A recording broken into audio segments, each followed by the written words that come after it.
जोरदार ताली बजाएं।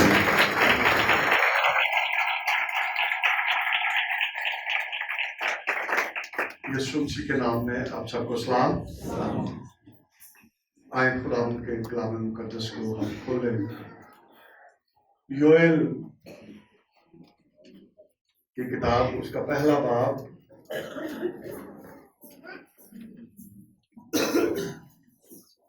और उसकी 17 आयत से 20 आयत तक हम फिर इसको पढ़ेंगे। योएल पहला बाब उसकी 17 आयत से 20 आयत तक।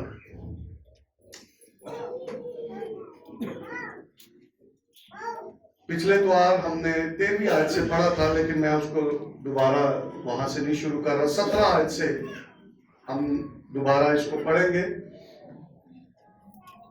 लिखा है, बीज ढेलों के नीचे सड़ गया, गला खाने खाली पड़े हैं, खड्डे तोड़ डाले गए हैं, क्योंकि खेती सूख गई। जानवर कैसे कराहते हैं, गाय बैल के गले परेशान हैं, क्योंकि उनके लिए चरागाह नहीं है। हाँ, भेड़ों के गले भी नेस्त हो गए। ऐ खुदावंद, मैं तेरे हुजूर फरियाद करता हूं, क्योंकि आग ने बियाबान की चरागाहों को जला दिया और शोला ने मैदान के सब दरख्तों को भस्म कर दिया है। जंगली जानवर भी तेरी तरफ तकते हैं, क्योंकि पानी की नदियां सूख गई और आग बियाबान की चरागाहों को खा गई।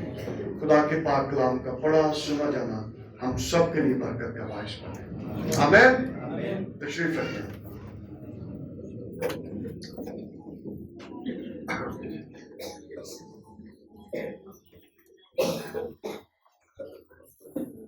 हमने पिछले द्वार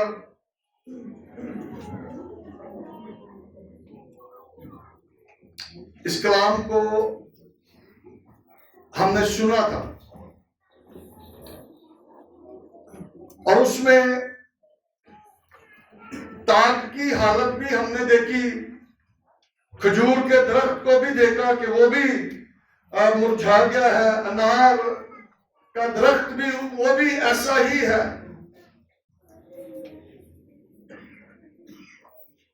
और जानवरों की हालत फिर हमने देखी है कि जानवरों की हालत कैसी हो गई है, क्योंकि उनके लिए भी चरागाह नहीं है। और उस सब के पीछे जो वजह है वो ये है कि बीज जो है वो उग नहीं रहा, हरियाली नहीं हो रही, शादाबी नहीं हो रही। ना जानवरों के लिए चरागाह है, ना इंसानों के लिए कुछ खाने को है, क्योंकि बीज ढेलों के नीचे सड़ गया। हमने इस पर काफी पिछले द्वार बातचीत की थी। आज मैं वो ढेले जो है उनके मुतालिक आपके साथ शेयर करना चाहता हूं। वो कौन से ढेले हैं जिनके नीचे बीज पड़ा रहता है और उगता नहीं है। ये कोई एक ढेला नहीं है, ये बहुत सारे ढेले हैं जो उस उम्दा बीज को उगने नहीं देते और बीज उन ढेलों के नीचे पड़ा पड़ा सड़ जाता है।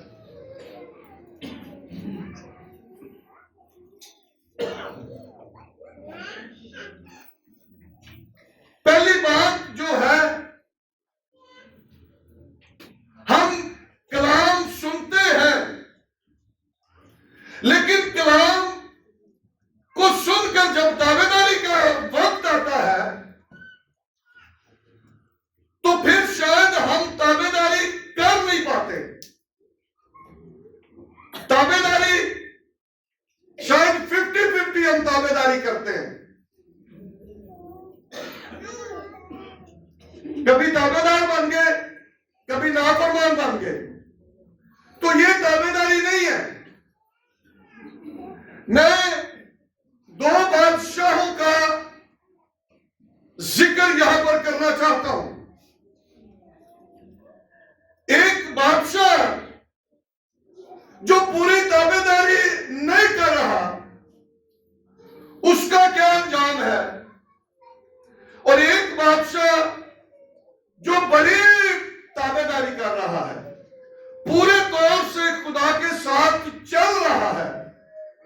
वो कोई ढेला जो है उसने रहने नहीं दिया। जो कुछ लिखा है मूसा की शरीयत के अंदर लिखा है, उसने उस सब पर अमल किया।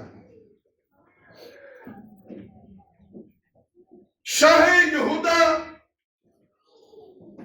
इमसिया का बेटा उजरिया,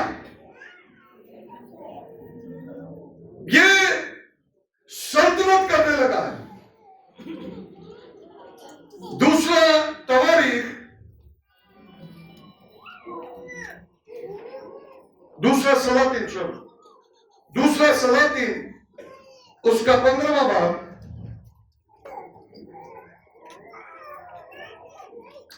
और उसकी पहली आयत से 5वीं आयत तक मैं पढ़ूंगा, ताकि आपको थोड़ी समझ भी आए कि उसने क्या किया। सुने जरा गौर से।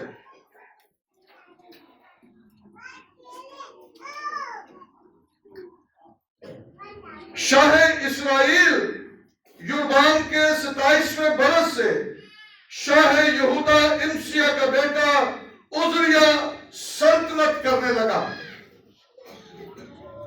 जब वो सल्तनत करने लगा तो 16 वर्ष का था। कितने का?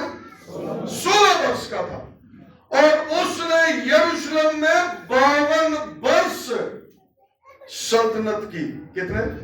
52 ईयर्स। 52 वर्ष उसने सल्तनत की। उसकी मां का नाम यकुलिया था, जो यरूशलेम की थी। और उसने जैसा उसके बाप इमसिया ने किया था, ठीक उसी तरह वो किया जो खुदावंद की नजर में भला था। तो भी ऊंचे मकाम ढाए ना गए, और लोग अब तक ऊंचे मकामों पर कुर्बानी करते और बखूर जलाते थे।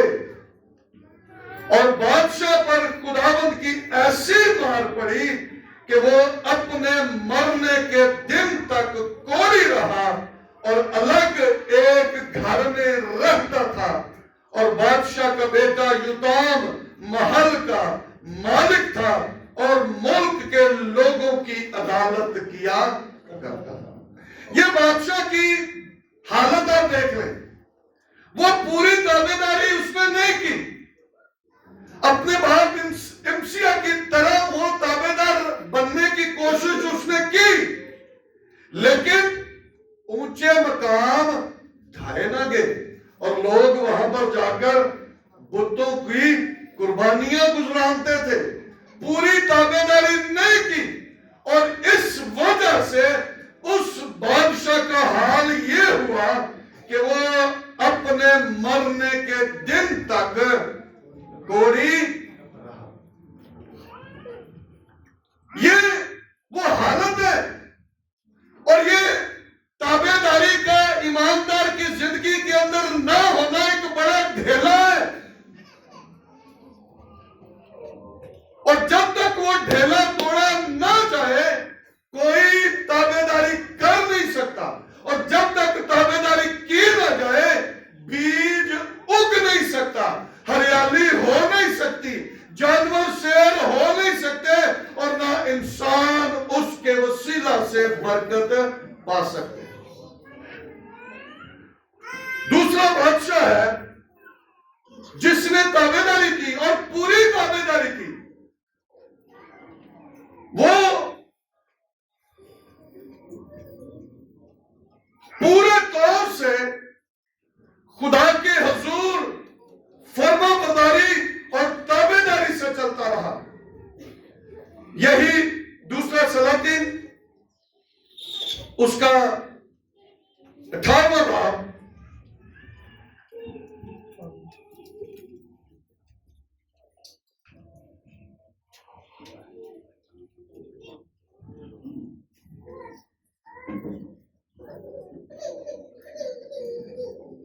और उसकी पहली आयत से मैं पढ़ूंगा ताकि आपको समझ आए कि वो क्या, किसका बेटा था और कितने साल उसने सल्तनत की। लिखा है, और शाह इस्राएल होशिया बिन एला के तीसरे साल ऐसा हुआ कि शाह यहूदा आखिस का बेटा हिजकिय्याह सल्तनत करने लगा। और जब वो सल्तनत करने लगा तो 25 वर्ष का था और उसने 29 वर्ष यरूशलेम में सल्तनत की। कितने साल? 29 साल। और उसकी मां का नाम अबी था जो जकरिया की बेटी थी। और लिखा, और जो जो उसके बाप दाऊद ने किया था उसने ठीक उसी के मुताबिक वो काम किया जो खुदावंद की नजर में भला था। उसने ऊंचे मकामों को दूर कर दिया। उसने ऊंचे मकाम रहने दिए, लेकिन इसने क्या किया? ऊंचे मकामों को भी दूर कर दिया, सुतूनों को तोड़ा, यसीरत को काट डाला और उसने पीतल के सांप को जो मूसा ने बनाया था चकनाचूर कर दिया, क्योंकि बनी इस्राएल उन दिनों तक उसके आगे बखूर जलाते थे। उन्हें उस सांप ਨੂੰ ਜਿਹੜਾ ਪਿੱਤਲ ਦਾ सांप ਸੀ ਨਾ, ਉਹਨੂੰ ਵੀ ਕੀ ਕੀਤਾ? ਉਹਨੂੰ ਵੀ चकनाचूर बिल्कुल साड़ के खत्म कर देता, क्योंकि बनी इस्राएल उस सांप के आगे क्या करते थे? बखूर जलाते थे। और उसने उस सांप को भी चकनाचूर कर दिया, क्योंकि बनी इस्राएल उन दिनों तक उसके आगे बखूर जलाते थे। और उसने उसका नाम नहुश्तान रखा और वो खुदावंद इस्राएल के खुदा पर तवक्कल करता था, ऐसा कि उसके बाद यहूदा के सब बादशाहों में उसकी मानद एक ना हुआ। ऐसी ताबेदारी की और ना उससे पहले कोई हुआ था, क्योंकि वो खुदावंद से लिपटा रहा और उसकी पैरवी करने से बाज न आया, बल्कि उसके हुक्मों को माना जिनको खुदावंद ने मूसा को दिया था और खुदावंद उसके साथ रहा। ताबेदारी का मतलब हम समझ लगने लगा कि खुदा क्या हुआ? उसके साथ रहा और जहां कहीं वो गया कामयाब हुआ। जब इस ढेले को तोड़ते हैं ना तो बीज फिर उगता है और फिर उसके सिले में हमें बरकत मिलती है। लिखा है, खुदावंद उसके साथ रहा और जहां कहीं वो गया कामयाब हुआ और शाह असूर से मुनहरिफ हो गया और उसकी इताअत ना की। किसी होर दे अगे भी वो नहीं गया, किसी होर को भी मदद नहीं मंगी, सिर्फ वो खुदावंद खुदा से लिपटा रहा और उसकी पैरवी करने से बाज ना आया। और जहां वो गया खुदा ने उसको कामयाबी बख्शी। उसकी तरह का ना तो कोई पहले हुआ और ना उसके कोई बाद हुआ। जैसी ताबेदारी इसने की किसी और ने नहीं की और इसके बदले खुदा ने उसको कामयाबी बख्शी, खुदा उसके साथ रहा, खुदा ने उसको सरफराजी बख्शी। और ये वो काम है जो आज हर उस ईमानदार को करने की जरूरत है, जो तौबा करता है, जो यीशु पर ईमान लाता है, जो उसके पीछे चलने का अहद करता है। उसके लिए जरूरी है कि वो पूरे दिल से खुदा की ताबेदारी करता रहे, उससे लिपटा रहे और उसकी पैरवी करने से बाज ना आए, तो बीज फिर उगेगा और वो भी बरकत पाएगा और दूसरे भी उसके वसीला से बरकत पाएंगे। यीशु मसीह ने कहा, तुम्हारे नेक कामों को देखकर लोग आसमानी बाप की क्या करेंगे? तमजीद करेंगे। फिर जब बीज उगेगा ना, जो बीज उगता है ना तो छुपता तो नहीं ना, वो फिर बाहर निकलता है और जो बाहर निकलता है फिर सारे देखते हैं कि बीज मुड़ की होया उग गया। हरियारियां पत्तियां निकल आई ने, टाणियां निकल आई ने, फिर सब देखते हैं और फिर उसके सबब से लोग खुदा की तारीफ, उसकी शुक्रगुजारी करते हैं। ये वो काम है जो हमें करना है, ऐसी ताबेदारी करनी है। और कभी कभी इब्लीस हमें कहता नहीं नहीं यह काम रहने दे, तेरे करना की होना। और यही वो काम है जहां हमारी पूरी ताबेदारी होती है। अगर हम वो एक काम नहीं करते तो उसका मतलब है कि हमने पूरी ताबेदारी नहीं की है, हम नाफरमान हो गए हैं। और जब नाफरमान हो गया तो बीज कैसे उगेगा? बीज उधर ही ढेले के नीचे सड़ जाएगा। फिर दूसरा एक ढेला है और वो ये है कि हम जान गए हैं कि खुदा कादरे मुतलक खुदा है, उस जैसा कोई खुदा नहीं है। उसने इंसान को बनाया कि वो उसकी क्या करे? हाँ जी, हम्द करे। क्या करे? हम्द करे। तो ये जो हमने उसकी हम्द करनी है, ये भी बहुत जरूरी है।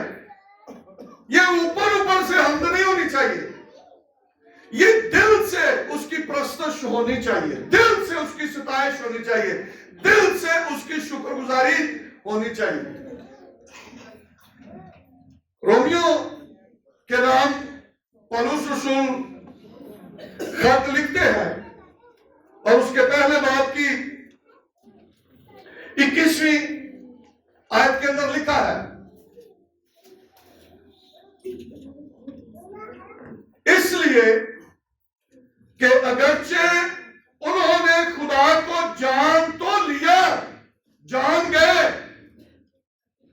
आज भी बड़े सारे लगे ने कि असि तो खुदा नूं जानने हैं। भाई जानते हो तो फिर उस तरह प्रस्तुत तो करते नहीं, जानते हो तो उसकी सताइश तो करते नहीं, जानते हो तो उसकी शुक्रगुजारी तो करते नहीं, जानते हो कि खुदा पाक है तो पाक बन के उसकी प्रस्तुत तो करते नहीं।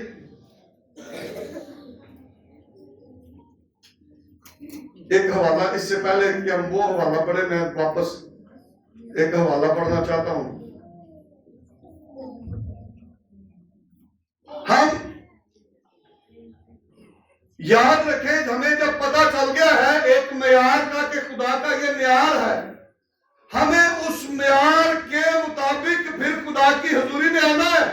और उस म्यार को खुदा ने देने के लिए उसने अपने बेटे को भेजा और उसने मार कर ही उसने लहू बहाया ताकि उसका लहू लेकर हम खुदा के म्यार के मुताबिक उसकी प्रस्तुत और उसकी सताइश कर सके। पाकीज़गी, खुदा जैसी पाकीज़गी हमें हासिल हो सके। खुदा ने नहीं किया कि पहले उन्हें कुछ किया नहीं तो कहना कि तुम मेरे वर्गे बन जाओ।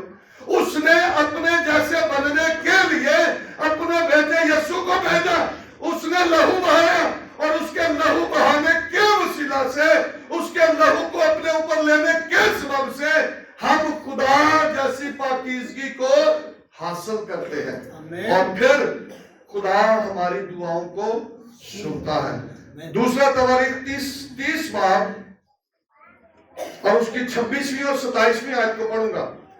लिखा, सो यरूशलेम में बड़ी खुशी हुई क्योंकि इस्राएल सुलेमान बिन दाऊद के जमाना से यरूशलेम में ऐसा नहीं हुआ था।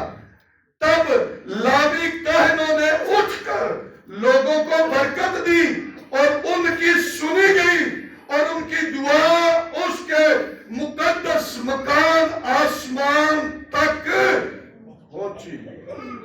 जब वो पाक बन गए तो उन्होंने खुदा के हुजूर दुआ की तो फिर उनकी दुआ क्या हुई? आसमान तक पहुंची। लेकिन मैं समझता हूं शायद उस वक्त उनके पास ये फजल नहीं था, यीशु मसीह नहीं था। आज हम पर फजल हो चुका है, हमारे लिए यीशु मसीह का खून मौजूद है जिसको हम लेकर खुदा जैसी रास्तबाजी हासिल कर सकते हैं और खुदा के हुजूर हम दुआएं इल्तिजाएं कर सकते हैं। और ये वो दुआएं हैं जो खुदा के हुजूर पहुंचती हैं। और यही बात पौलुस रसूल यहाँ पर लिखते हैं, इसलिए कि अगरचे उन्होंने खुदा को जान तो लिया मगर उसकी खुदाई के लायक उसकी तमजीद और शुक्रगुजारी ना की, उसकी तमजीद भी ना की, उसकी प्रस्तश भी ना की और उसकी शुक्रगुजारी ना की। और जब ये सब कुछ उस तरह से जैसे खुदा चाहता है, खुदा कैसे परस्ता ढूंढता है? जो रूह और सच्चाई से उसकी प्रस्तश करे। और हमने जानकर फिर उसकी उस तरह से प्रस्तश नहीं की, उसकी शुक्रगुजारी नहीं की। और लिखा है कि बातिल ख्यालात में पड़ गए और उनके बेसमझ दिलों पर अंधेरा छा गया और वो अपने आप को दाना चुताकर बेवकूफ बन गए। कहने लगे कि असि बड़े अकलमंद हैं, लेकिन वो अकलमंद की बन गए? बेवकूफ बन गए, क्योंकि उन्होंने खुदा को जान तो लिया मगर उसकी खुदाई के लायक उसकी तमजीद और शुक्रगुजारी ना की। फिर अपने कमां नूं तरजीह दी। अकलमंद बनकर क्या बन गए? बेवकूफ बन गए। ये वो ढेला है जिसको हमने तोड़ना है और खुदा की प्रस्तुत रूह और सच्चाई से करनी है, क्योंकि खुदा अपने लिए ऐसे परस्तार ढूंढता है। तीसरा एक ढेला है जिसको हमने तोड़ना है, और वो ये है कि हमें रास्तबाजी के भूखे और प्यासे बनना है।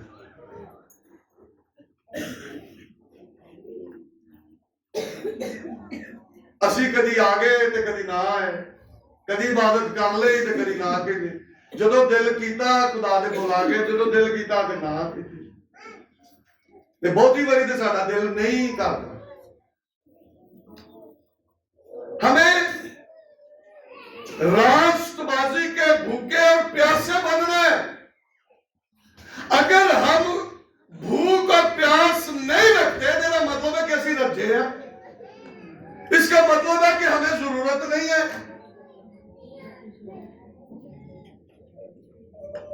यीशु मसीह ने खुद कहा कि आदमी सिर्फ रोटी ही से जीता न रहेगा, बल्कि हर उस बात से जो खुदा के मुंह से निकलती है।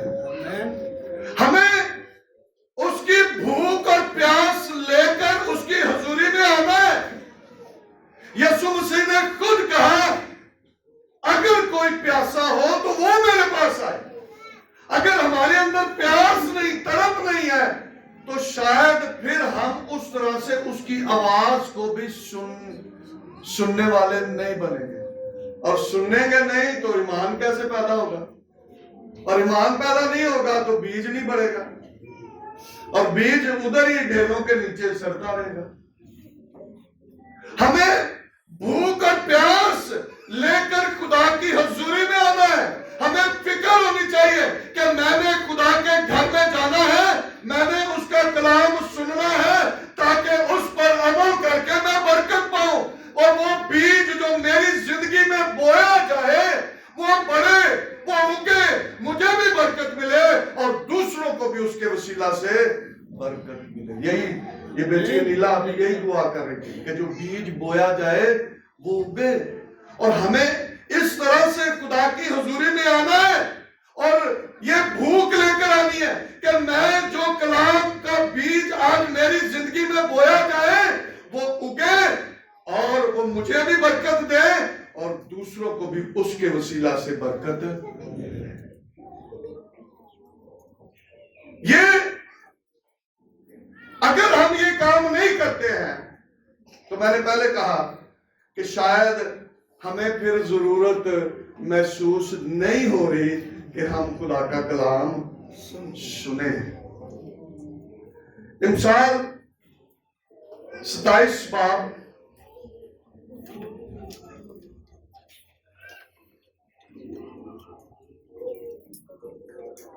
और उसकी 7वीं आयत गौर से जरा सुने। ये पीछे बच्चों को जरा, गिडियन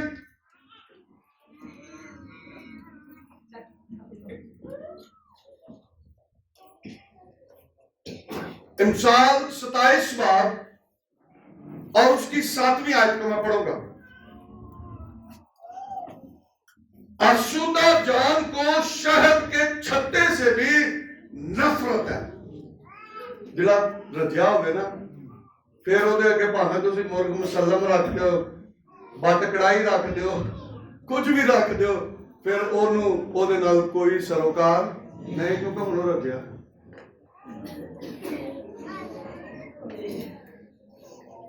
आसूदा जान को शहद के छत्ते से भी नफरत है, लेकिन भूखे के लिए हर एक कड़वी चीज मीठी है। जो भूख लगी हो ना, ਉਹਦੇ ਅੱਗੇ ਜੋ ਮਰਜ਼ੀ ਰੱਖ ਦਿਓ ਨਾ, ਹਰੀਆਂ ਮਿਰਚਾਂ ਕੁੱਟ ਕੇ ਵੀ ਰੱਖ ਦਿਓ ਨਾ, ਉਹ ਵੀ ਖਾ ਜਾਂਦਾ ਹੈ। ਕਈ ਲਾਲ ਮਿਰਚਾਂ ਘੋਲ ਕੇ ਰੋਟੀ ਖਾ ਜਾਂਦੇ ਨੇ। ਭੁੱਖ ਲੱਗੀ ਹੋਵੇ ਤੇ ਫੇਰ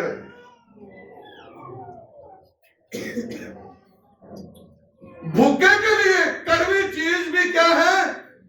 मीठी है। कहेगा बड़ा मजा आया रोटी खाने में। अब उसको भूख है, वो भूखा है, उसको रोटी की जरूरत है, और हमें ऐसी भूख लेकर आनी है। ये कलाम जो सोने से महंगा है, ये कलाम जो शहद के टपकों से ज्यादा मीठा है, ये कलाम जिस कलाम की खुदा इज्जत करता है, इस कलाम को हमें लेने की जरूरत है और भूख प्यास के साथ खुदा की हजूरी में आना है और इस कलाम को नोश करना है, अपने अंदर लेना है और फिर इस कलाम को उगने देना है, और फिर ये कलाम उगेगा और आपके लिए बरकत का बाश बनेगा। ये बीज उगेगा और हरियाली नजर आएगी, खुशकी जाती रहेगी, हरियाली ही हरियाली होगी। लेकिन हमें ये काम करना है, हमें रास्तबाजी के भूखे और प्यासे बनकर खुदा की हजूरी में आना है। यीशु मसीह ने कहा मुबारक है वो जो रास्तबाजी के भूखे और प्यासे हैं, वो मुबारक है। और हमें इस भूख के साथ खुदा की हुजूरी में आना है। खुदा का बंदा मुकद्दस दाऊद ज़बूर लिखता है, जैसे हरनी पानी के नालों को तरसती है, वैसे ही मेरी जान जिंदा खुदा के लिए तड़पती है। और ये तड़प कभी है हमारे अंदर? ऐसी तड़प हमने रखी है, ऐसी भूख हमने रखी है कि हम खुदा के हुजूर जाने के लिए तड़पे। गीत गाते जैसे मछली बिन पानी के जिंदा न रहती है। हाँ, सिर्फ कहीं नहीं है, सी करते नहीं है। मछली पानी के बगैर जिंदा नहीं रहती, गीत भी हम गाते हैं।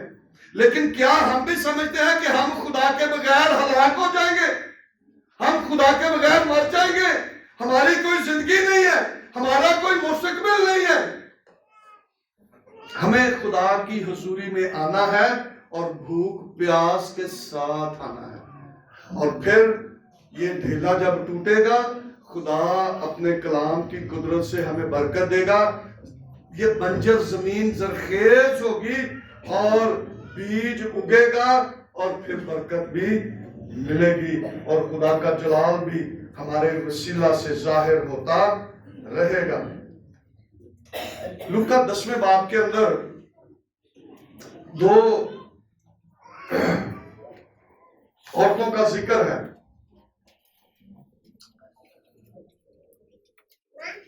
मर्था और मरियम, दो का जिक्र है। और एक बहन जो है वो खिदमत कर रही है, वो खान पकान में चकरा पई दी है, और एक जो है वो यीशु के कदमों में बैठी हुई है।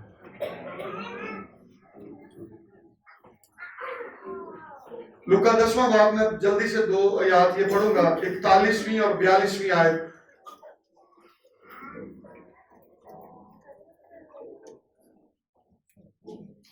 वो गिला करने लगी, एक बहन जो है वो यीशु मसीह से गिला करने लगी कि मैं कम कर करके हफ गई हां ते इहनूं पता ही नहीं। तो यीशु मसीह ने क्या कहा? खुदावंद ने जवाब में उससे कहा, मर्था मर्था, तू तो बहुत सी चीजों की फिक्र और तरद्दुद में है। अरे यसू ਲਈ खाना ही बना रही सी ना, तो यसू ਨੂੰ भी खुश होना चाहिए सी कि मेरे लिए भी कोई खान पीन का बंदोबस्त करने दी थी। यसू से ने कहा मरता मरता तू तो बहुत सी चीजों की फिक्र और तरद्दुद में है, लेकिन एक चीज जरूर है, और मरियम ने वो अच्छा हिस्सा चुन लिया है। ये साडे को नहीं चुनिया जाता, ये अच्छा हिस्सा असि नहीं चुन सकते। मरियम ने वो अच्छा हिस्सा चुन लिया है जो उससे छीना है, एक खो नहीं सकता। हमें उसकी हजूरी में रहना है, हमें उसके हजूर वक्त गुजारना है, हमें उसके घर में आना है, उसकी प्रस्तुत और उसकी सताइश करनी है। और ये जो वक्त हम खुदा की हजूरी में गुजारेंगे कोई हमसे छीन न दे।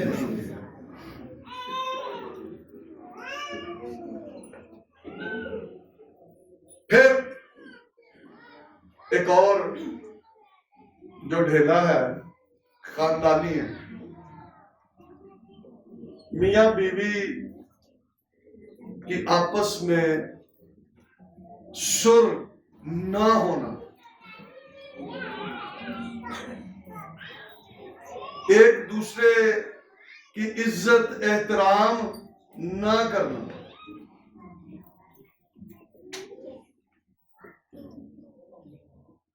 जो कि मियां बीवी की गल करिए तो लोग हंस पेंदे कहते हैं शायद, लेकिन ये तो जरूरी बात है। ये तो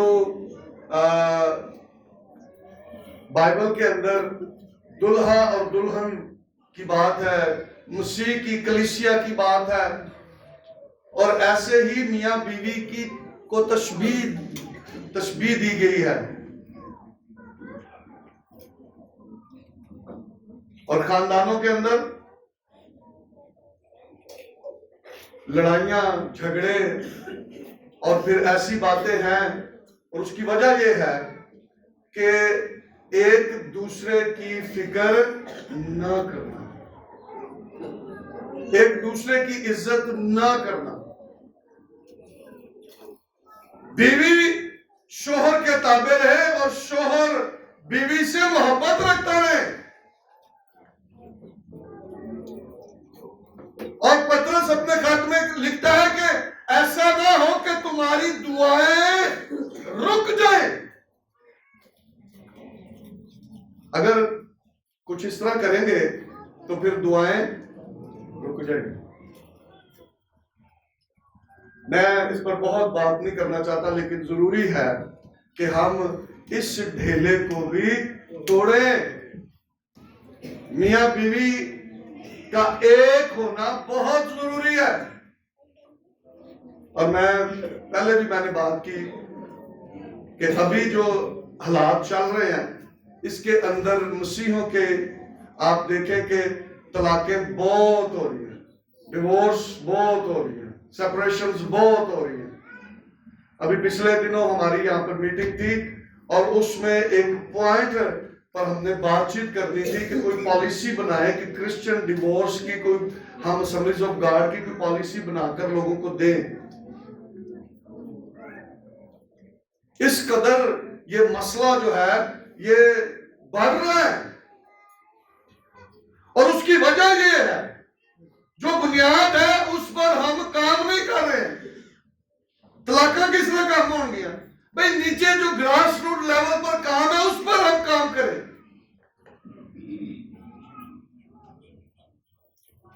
जरूरी है कि खानदान खुदा के हुजूर बड़े फले फूले तरक्की करें। यस, खुदा ने खुद कहा कि तुम बढ़ो फलो, जमीन को ममूरो महकूम करो, और खानदान बढ़ने चाहिए, उनको बरकत मिलनी चाहिए, खानदानों के वसीला से खुदा का जलाल जाहिर होना चाहिए।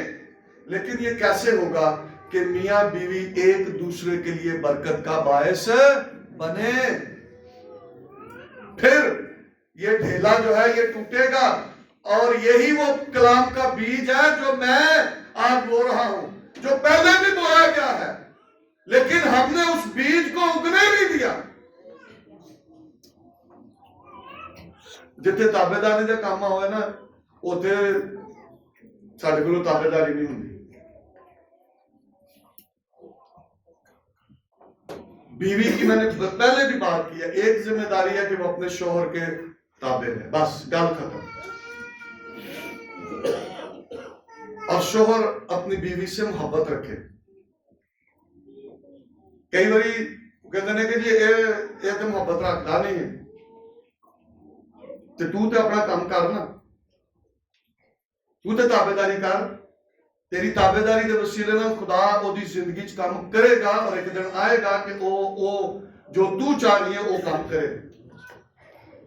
लेकिन हम शायद बहुत जल्दी रिजल्ट मांगते हैं, खुदा के वक्त का इंतजार नहीं करते, खुदा को काम करने का मौका ही नहीं देते कि खुदा हमारी जिंदगियों के अंदर काम करे और एक गवाही कायम हो, हराम ये गवाही दे कि मैंने ये काम किया, मैंने ये काम किया। बहुत सारी बेटियों को मैंने कहा कि अपने शोहर के लिए दुआ करो, रोजा रखो, मैं आपके साथ हूं, दुआ करूंगा, रोजा रखूंगा, और खुदा उसको बदलेगा, खुदा उसके जहन को, उसके दिल को बदलेगा, खुदा अपना जलाल जाएगा। और खुदा ने ऐसा किया है, मैं बहुत सारे खानदानों को जानता हूं। लेकिन जहां पर काम करने की बारी आती है हम काम नहीं करते, और फिर बीज जो है वो उगता। फिर एक और बड़ा ढीला है, और वो ये है कि खुदा का हिस्सा खुदा को ना देना।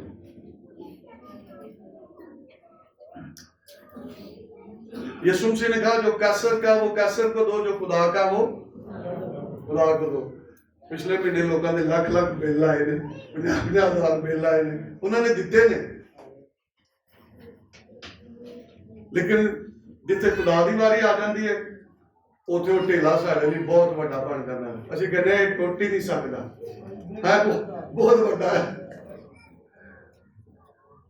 जहां हम इतना कुछ कर रहे हैं दुनिया के लिए, कैसर के लिए इतना कुछ कर रहे हैं, तो खुदा के लिए शायद थोड़ा करना हमारे लिए मुश्किल है। पहाड़ है जो हम नहीं कर सकते, और ये वो ढेला है जो टूट नहीं रहा, और बीज उधर ही पड़ा है।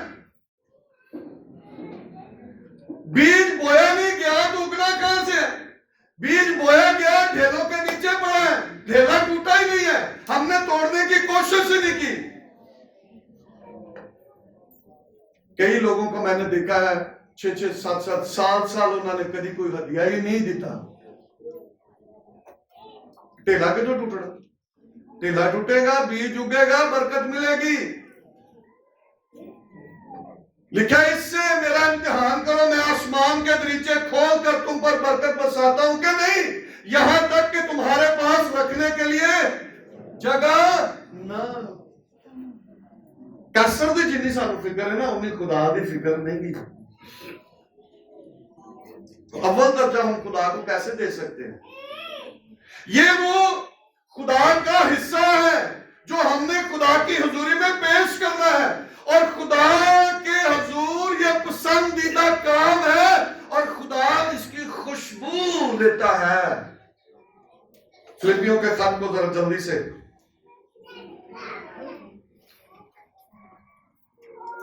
फिलिपियों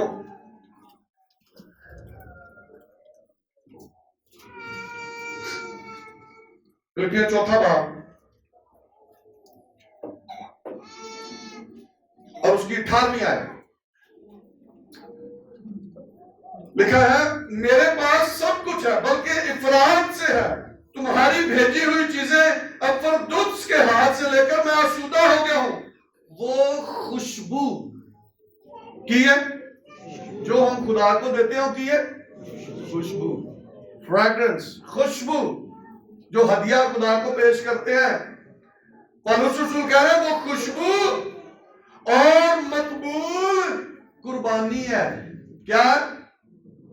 मकबूल कुर्बानी है जो खुदा को पसंदीदा है।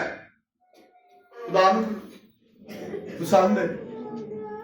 खुदा नूं की है जी पसंद है कि ओदे हजूर असी एक खुशबू जड़ी है ये पेश करिए, ये खुदा नूं पसंदीदा है।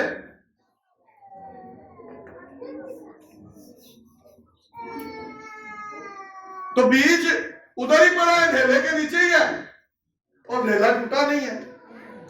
खुदा का हिस्सा खुदा को देंगे, खुशबू खुदा के हजूर जाएगी, खुदा उसको पसंद करेगा। लेकिन ये उस वक्त जब हम ढेला तोड़ेंगे, ढेला तोड़ेंगे उस वक्त जब खुदा को देंगे, ढेला टूट जाएगा और फिर खुदा के नथनों में इसकी खुशबू जाएगी, खुदा इसको पसंद करेगा और फिर बरकत को। लेकिन असी ढेले तोड़ना नहीं चाहते, आप ही नहीं तोड़ना चाहते, क्योंकि असी जरा देना जड़ा ना वो मुश्किल काम है। लेकिन यीशु मसीह ने कहा कि देना लेने से मुबारक है। असी ये मुबारक वाला काम नहीं करना चाहते, ये मुश्किल काम है। सो ये ढेला उस वक्त टूटेगा जब हम ताबेदारी के साथ जो खुदा का है वो खुदा को देंगे। वो जड़ा शख्स ना बड़ा बयानदार बने, उन्हें कहा वे खुदावन जड़ा तेरा है वो तेरा है। उन्हें कहा मेरा कितने बाकी कितने, उन्हें कहा मैं दब दिता सी। उन्हें कहा मैं तू ओनू दे देंदा बैंक च ते मैं आके ते सूद समेत वापस ले लेंदा। असी बड़े चलाक बन गए, लेकिन ये नहीं समझ लगती कि खुदा साडा खुदा है, हम खालिक के मालिक है।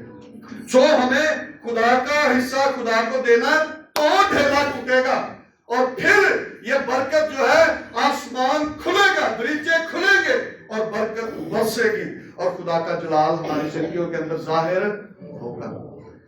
आखिरी ढेले बहुत सारे ने, लेकिन शायद ये इन्ने की ढेले असी तोड़ लिए ना तो असी वेखांगे कि खुदा का जलाल इस साल दे विच साडी जिंदगियां खानदानां दे विच जाहिर होएगा। आखिरी बात है और वो ये है झूठ बोलना। यीशु मसीह ने कहा कि इब्लीस क्या है? झूठा है, बल्कि झूठियां दा प्यो। हाँ, झूठियां दा प्यो। उसने कहा तुम अपने बाप इब्लीस से हो, क्योंकि वो झूठा है, बल्कि झूठों का बाप है। असी की झूठ बाप शकील पिछले दिनों से मैनू कह रहा है वो खादम जड़ा ना बहुत झूठ बोलता